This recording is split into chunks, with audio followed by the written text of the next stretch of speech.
Welcome, fellow manga fans. If you're anything like me, you'll probably appreciate the world building, power system, and familiar characters that one-shot offers. However, it can be frustrating when these stories end too soon, leaving us yearning for more. Occasionally, one-shots are fortunate enough to get picked up and developed into full-fledged manga series, or even a movie such as IQ or A Silent Voice. Recently, I was thrilled when I discovered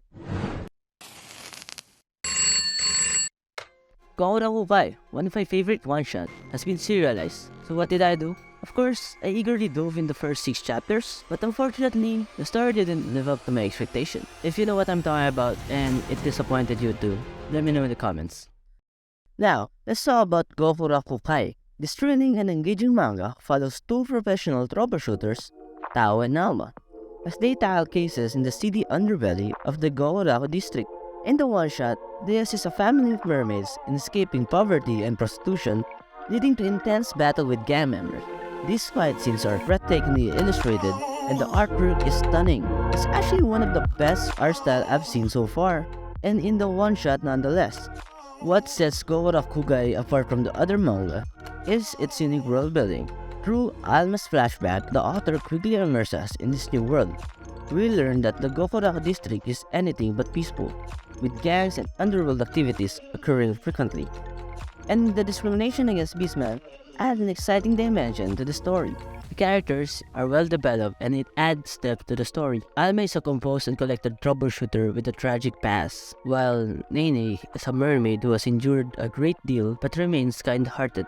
Tao, the protagonist, is a charming and lovable character with a carefree, golden-hearted personality. The chemistry between the character is entertaining to watch, and it's impossible not to root for them. So despite the amazingness of the one-shot, the first 6 chapters of the manga take an unexpected turn.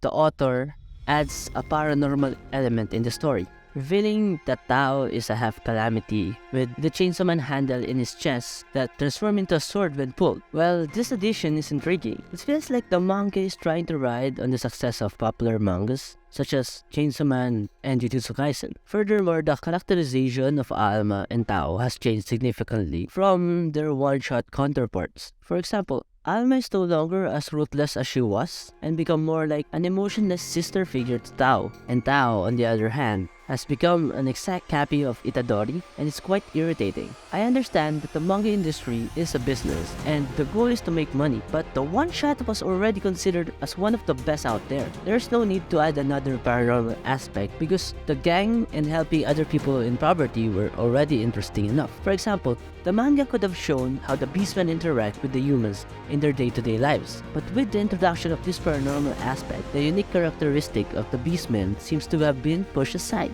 This doesn't quite make sense. Why introduce a feature, then not explore it further?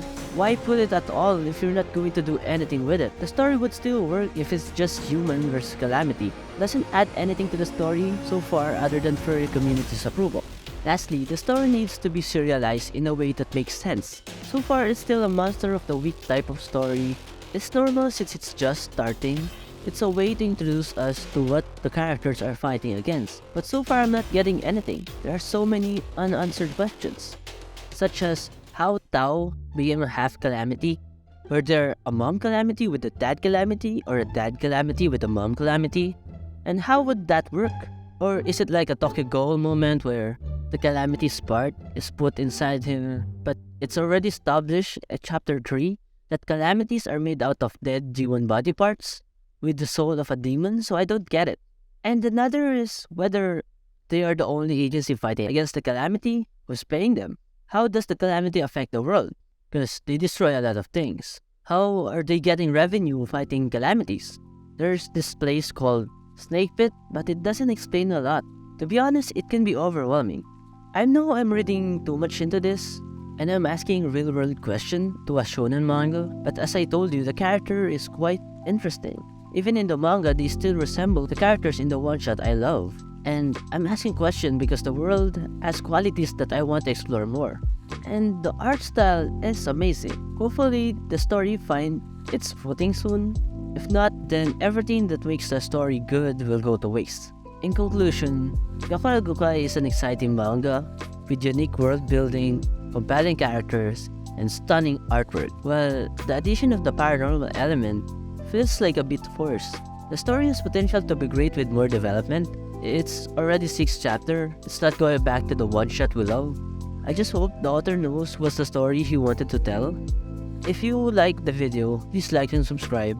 Peace out.